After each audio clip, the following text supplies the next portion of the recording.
Hello my dear students.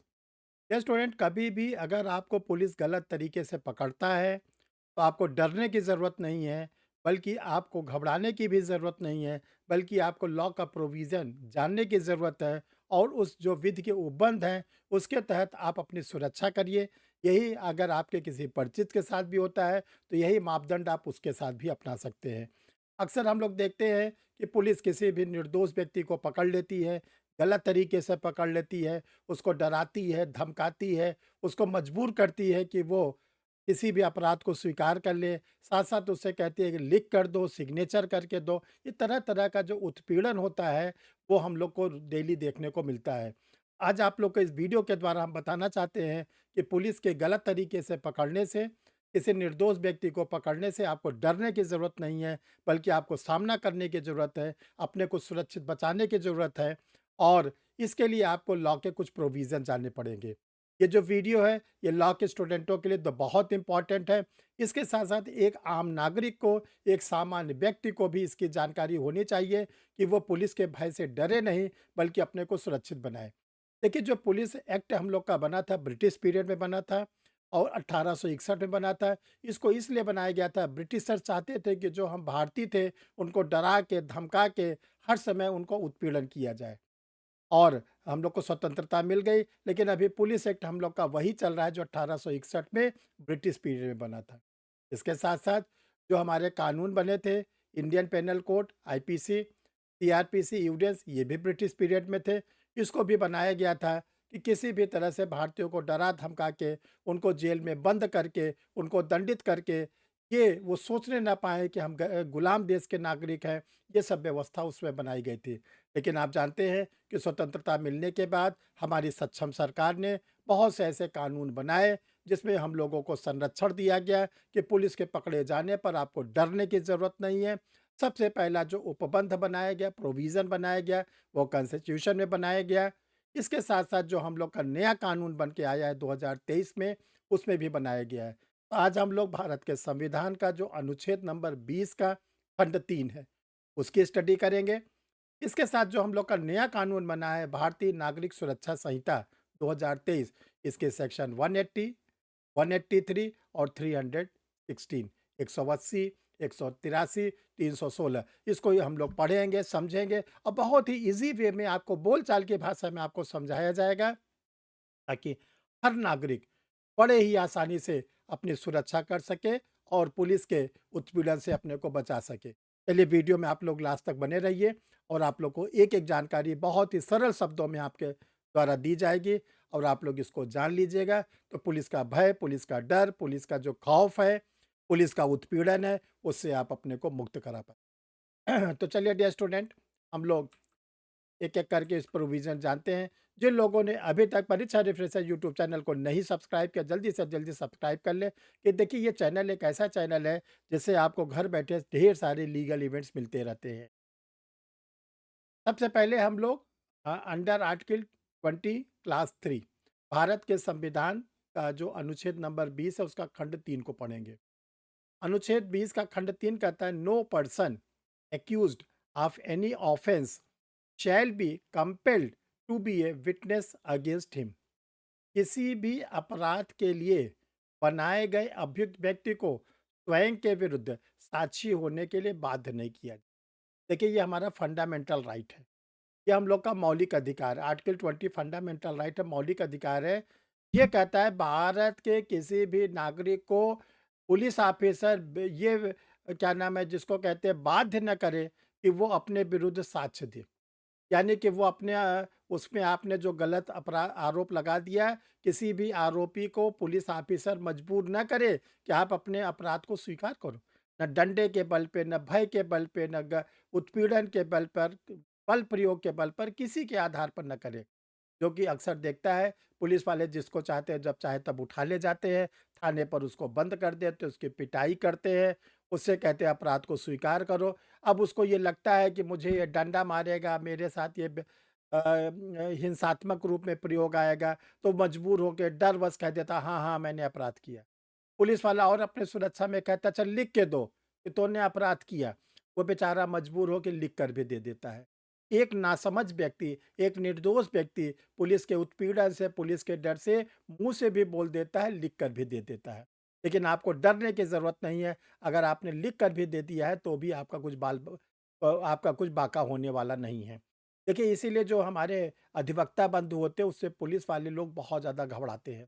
क्योंकि वो कानून के जानकार होते हैं। उनके साथ ऐसे हिंसात्मक उत्पीड़न का कार्य नहीं कर पाते। तो आप भी अपने अधिवक्ता स्वयं बनिए, अपने एडवोकेट स्वयं बनिए। जब आप अपना विधि की जानकारी हो जाएगी, तो आप भी उसी तरह होंगे जैसे एक अधिवक्ता पुलिस वालों से भिड़ता है, उनको समझाता है कि देखो ये कानून ये कहता है, अंत में पुलिस को झुकना पड़ता है चूँकि वो विधि के जानकार होते हैं। तो आप भी उसी तरह अपने अधिवक्ता बनिए, अपने अधिकार को प्राप्त करिए क्योंकि ये मौलिक अधिकार है, ये हमको संविधान में गारंटी युक्त दिया गया है, इसको हम लोग को प्राप्त करने की ज़रूरत है। एक तो ये प्रोविज़न आप लोग के लिए रखा गया। दूसरा प्रोविज़न हम लोग का है सेक्शन 180 धारा 180 भारतीय नागरिक सुरक्षा संहिता 2023। ये जब हम लोग का सीआरपीसी लागू था, तब ये सेक्शन 161 था। 161 क्या कहता है कि ड्यूरिंग इन्वेस्टिगेशन जब किसी भी केस का अगर कोई केस रजिस्टर्ड हो गया, एफआईआर लॉन्च हो गई है, तो उसका एक इन्वेस्टिगेटिंग ऑफिसर बनता है, विवेचनाधिकारी बनता है, जो not below the rank of SI होता है। वो क्या करता है, अपनी केस डायरी में एक्यूज पर्सन के स्टेटमेंट को 161 में लिखता है। कभी कभी ऐसा भी देखा जाता है कि एक्यूज पर्सन के स्टेटमेंट एक्यूज ने ऐसा कोई स्टेटमेंट नहीं भी दिया है, तब भी वो लिख लेते। तो आपको घबराने की ज़रूरत नहीं है। अगर 161 में जो उसको लिखना है लिख ले, आपको कोई भी घबराने की ज़रूरत नहीं। क्यों? क्योंकि जब वो 161 लिखेगा तो उसकी कोई एविडेंशियल वैल्यू नहीं होती। पुलिस के सामने दिया गया साक्ष्य कोई भी वैल्यू नहीं रखता। पुलिस की कस्टडी में दिया गया कोई भी साक्ष्य कोई भी एविडेंशियल वैल्यू नहीं रखता। क्यों? क्योंकि अब उस एक्यूज़ पर्सन का जुडिशियल मजिस्ट्रेट के सामने स्टेटमेंट हो। Section 183 B and double S Bharatiya Nagarik सुरक्षा संहिता की धारा 183, जो हम लोग ओल्ड सीआरपीसी में 164 पढ़ते 164 का बयान बहुत पॉपुलर है। देखिए 164 का जो स्टेटमेंट होता है, ये मजिस्ट्रेट रिकॉर्ड करता है, कोर्ट ऑफ सेशन रिकॉर्ड करता है। तो इसमें यह कहा गया है कि जब वो एक्यूज पर्सन मजिस्ट्रेट के सामने लाया जाता है, तो सबसे पहले मजिस्ट्रेट ये कहता है कि देखो तुम बिना किसी डरे, बिना किसी हिचक के, बिना किसी दबाव के, बिना किसी धमकी के स्वतंत्र रूप में आप अपना स्टेटमेंट बताइए। और अगर आपने कोई अपराध किया है तो सोचकर समझकर तब अपने अपराध को स्वीकार करिए।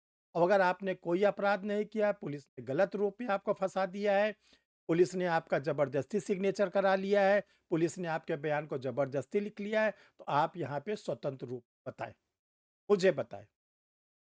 इतना समझाने के बाद और ये भी मजिस्ट्रेट समझाते हैं कि देखिए अगर आप मेरे सामने सॉरी, अगर आप मेरे सामने अपने बयान को स्वीकार करते हैं, कन्फेशन करते हैं, अपने अपराध को स्वीकार करते हैं, जिसको इकबालिया बयान कहते हैं, तो फिर आपके विरुद्ध ये सबूत बन जाएगा और आपको दंडित किया। तो आप सोचकर समझकर आप अपने बयान को मेरे सामने दर्ज। अब वो बयान कैसे दर्ज होगा? ये ओल्ड सीआरपीसी की 281 में इसका प्रोविज़न था।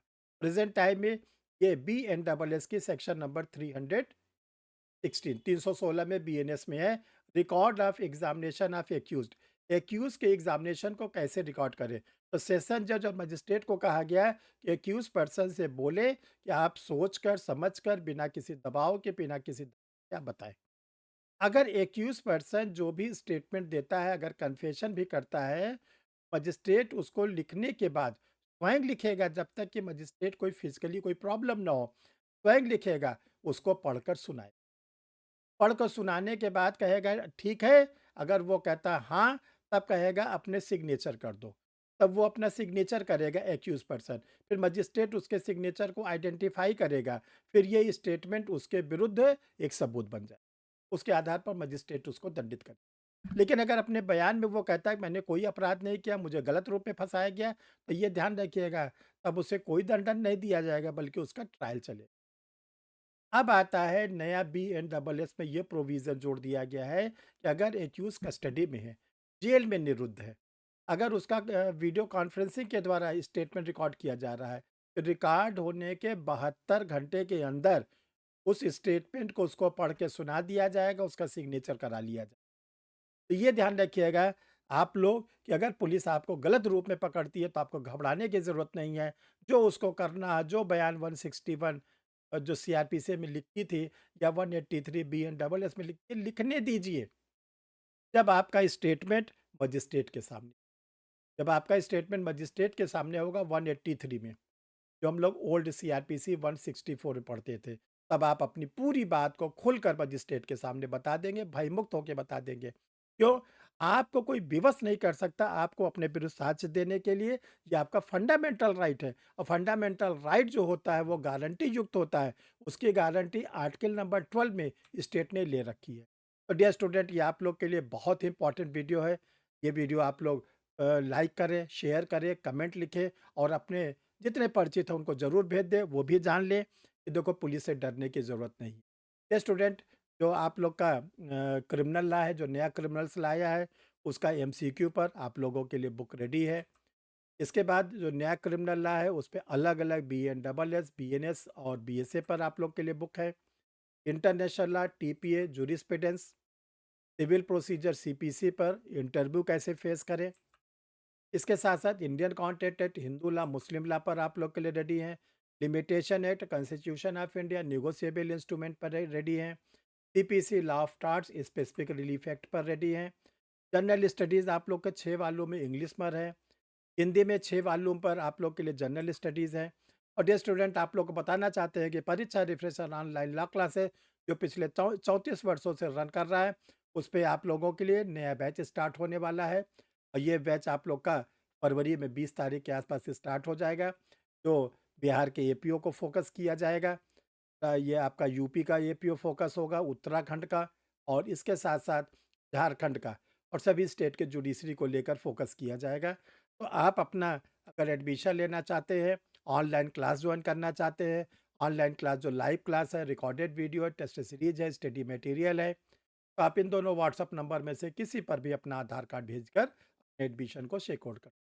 रही बात कोई स्टडी मटेरियल मंगाने के लिए, तो इन्हीं दोनों व्हाट्सएप नंबर में से किसी भी नंबर पर कंप्लीट पोस्टल एड्रेस भेजकर आप स्टडी मटेरियल मंगा। देखिए, हम अपने स्टूडेंट्स लोगों को एक चीज़ बहुत ही बारीकी से कहना चाहते हैं। एक सर आप लोग से बहुत बड़ी अपील करना चाहते हैं कि देखिए, आप लोग छोटी-छोटी सी बातों को लेके कॉल मत कीजिए कि सर आज हमारा क्या नाम है, इंटरनेट नहीं काम कर रहा है, आज साइबर में हम गए थे तो आज ये प्रॉब्लम आ रही है, आज हमको ये दिक्कत आ रही है। तो आप ये बताइए, आप लोग जो फॉर्म भरते हैं, अगर साइबर में कोई प्रॉब्लम है, आपके नेट में कोई प्रॉब्लम है, तो सर क्या करें? ये तो आप अपने नेट को ठीक कराएँ, आप अपने साइबर पे जाएँ, बार-बार जाएँ, वहाँ पर अपने काम को कराएँ। दूसरा कि सर उस स्टेट का सिलेबस बता दीजिए, सब नेट पे रहता है। आप लोग केवल क्लास से रिलेटेड कोई क्वेरीज़ हो, तब बात करें, या आप लोग को कोई स्टडी मटेरियल चाहिए तब आप बात करें। बेमतलब का इर्रेलेवेंट बातों के लिए ना अपना समय खराब करें, ना सर का मूल्यवान समय खराब करें। ये आप लोगों से हमारी बहुत ही विनम्र अपील है कि आप लोग फ़ोन करते हैं, हम फ़ोन सबका उठा लेते हैं। लेकिन दिक्कत क्या होती है कि वो मैटर जो होता है वो रिलेवेंट नहीं होता है, तो हमें भी नाराज़गी होती है, हमारा भी मूल्यवान समय, ऐसा आप लोग कदापि ना